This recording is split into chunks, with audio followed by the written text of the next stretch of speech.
was already pretty obsessed with this notion of like broadly applicable technology platforms. So I was very interested in biomolecular nanotechnology and DNA origami, and could you use DNA and other biomolecules to sort of self-assemble much more complicated multi-material kind of microchips. So I started out grad school working on that. And I guess it's all a little bit related. I eventually concluded kind of midway through grad school that, yeah, basically we were never going to compete with Intel, right? It was like I didn't see a way to get that 20 or 30 person team or even larger team really working together on building what George Church, who was my PhD advisor. I was also working with William Shi and Peng Yin and other people in the nanotechnology space, but we had this concept called nanometer to centimeter, NM to CM, where we were interested in sort of fully addressable microchips. Could I have a unique DNA strand at each location on a microchip that would allow you to uniquely, deliver a certain, whether it be nanoparticle or DNA origami or some other component to that location on the chip. But we kind of concluded there isn't like this economic driver for it. And so then I had the kind of hard pivot into neuroscience. What was it like? I think, we've had George Church actually on this podcast. Yeah, and I nice. think he's kind of like a quintessential scientist. He looks like a scientist, you know? Like, I think, and he talks like it's like this, he's almost like a mascot for science in a way. Yes. What was it like working in his lab?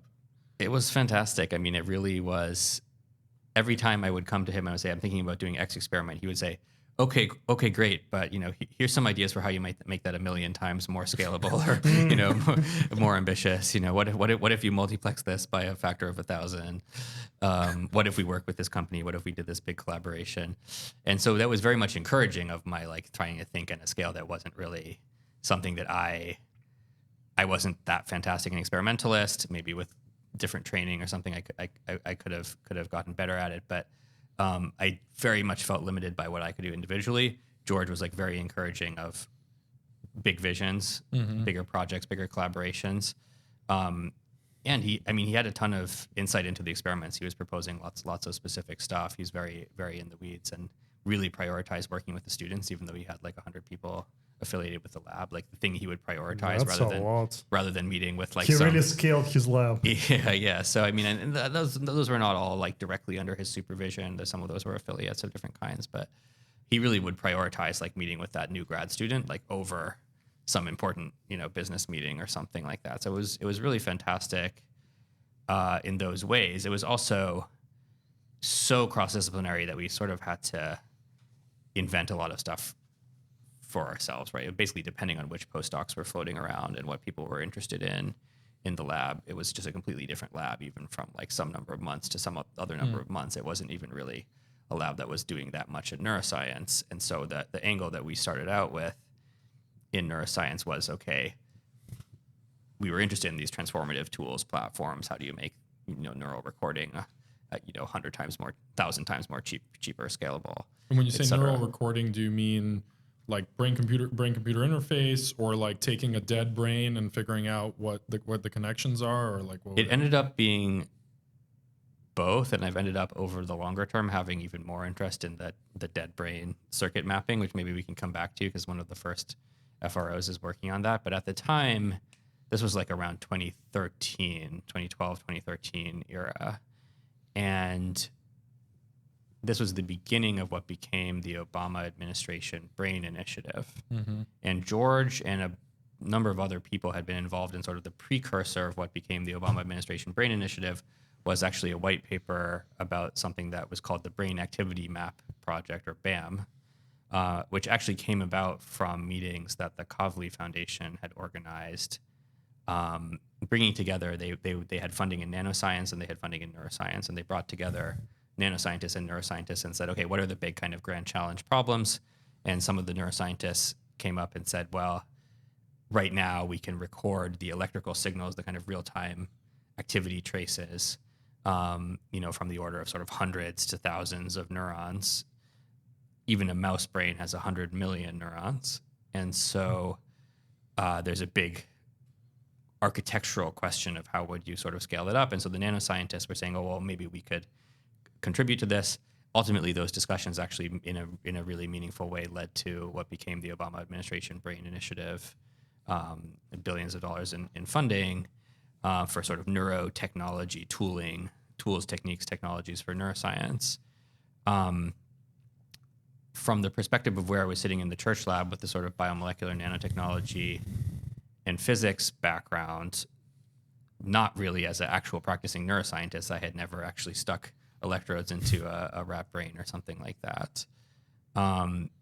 We were thinking about it in terms of whether you could use DNA sequencing initially. This was the initial question of whether you could use DNA sequencing as a way to read out information from the brain in a much more kind of scalable way. And this was based on a kind of thought process or analogy that had happened in many other fields, where first there was the Human Genome Project, and then George and a bunch of other companies and technologists reduced the cost of sequencing human genome from, on the order of like $1 per base pair, so billions of dollars per genome, down to, by a factor of hundreds of thousands and then millions, down to sort of sub $1,000 genome. But when they had that technology of DNA sequencing, people then started applying that to sequencing other molecules. So people were working at RNA sequencing. Single cell RNA sequencing was sort of getting started at that time, which has been a huge revolution in bio. Looking at the 3D structure of the genome, looking at all sorts of other things you could read out with DNA sequencing. So we were interested in, could you read out neural activity with DNA sequencing? And that would be a pretty unusual concept for how you record information from the brain, because normally, in order to get sort of real-time, high-speed information out, you basically need the information to be transmitted in real time out of the brain. There isn't any kind of internal to the brain, like memory storage for the recorded signals. It's like you have an electrode, and then it basically gets like kind of digitized kind of after it's come out or on the way out. Or you have like light-based optical fluorescent methods of recording, monitoring the neurons. The light basically goes out and hits a camera. And so here the question was, could the individual neuron cell like record some activity trace or ticker tape of its neural activity into DNA, which then at the end, you would sort of fix or freeze the brain, and then you could record. Now you would have decoupled, right? You could read out the information that might have been recorded initially into the DNA substrate very quickly, but then you could take as much time as you wanted to read it out from the different regions and sort of slice it up and read it out slowly. So having like an internal memory store in the form of the DNA would have totally changed the kind of bandwidth question of how to get the information out and digitized. So we did some very early and kind of almost embarrassingly preliminary experimental work of like, can you record any kind of like time varying signal into DNA, and any kind of signal that isn't really itself DNA? Can you record that into DNA? So we had these DNA polymerase, DNA coupling enzymes just in test tubes.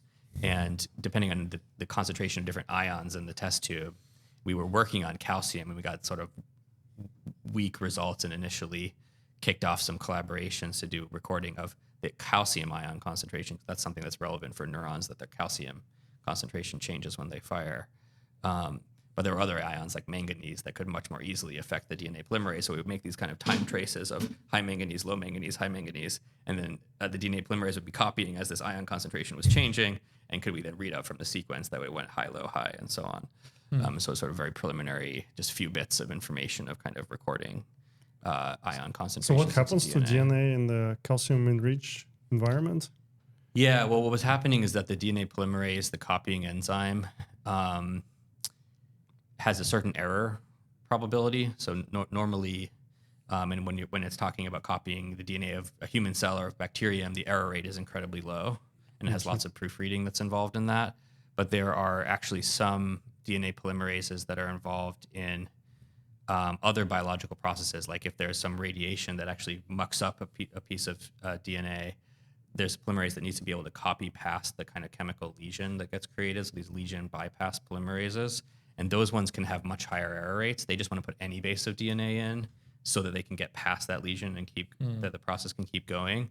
And it turned out that some of those lesion bypass polymerases were naturally very ion sensitive in terms of what is the probability of them incorporating different bases. A particular base. Yeah. Because basically the ion sort of fits in this polymerase active site, and depending on the shape of an A versus a T, for example, it might miscopy. It's supposed to put in an A and instead puts in some other base. And so the ion can affect the sort of probabilities of each base being incorporated. And so we could have these ion-dependent error rate DNA copying reactions. So that was pretty cool. And then later, other people really have figured out, I think, better, more interesting ways of recording some sort of time-varying cellular signal into a molecule that you can read out later. There's been recent interesting work from Adam Cohen's lab and Ed Boyden's lab and Kirill Plakayevich's lab on recording into these protein filaments of self-assembling proteins that go end to end. And they can actually have sort of patterns along the length of these protein filaments that you could read out by microscopy or by something else that depend on sort of the history of events in that cell. So anyway, we were thinking a lot about that. But what that really was actually just for me, it was a kind of a gateway drug, I guess, to thinking about neuroscience. And so what I ended up doing is kind of thinking, okay, well, this ticker tape line of experimentation, what it tells me is that the field of neuroscience is not necessarily in a global maximum, basically, of the technologies it's considering for doing, whether it be neural recording or other types of neuroscience kind of observation. So we ended up doing a lot of kind of road mapping, getting together different physicists, chemists, other people from different fields, and sort of road mapping. What are all the different ways that you could do neural recording? Combination of ultrasound plus optics, optics plus different biology, DNA plus other things.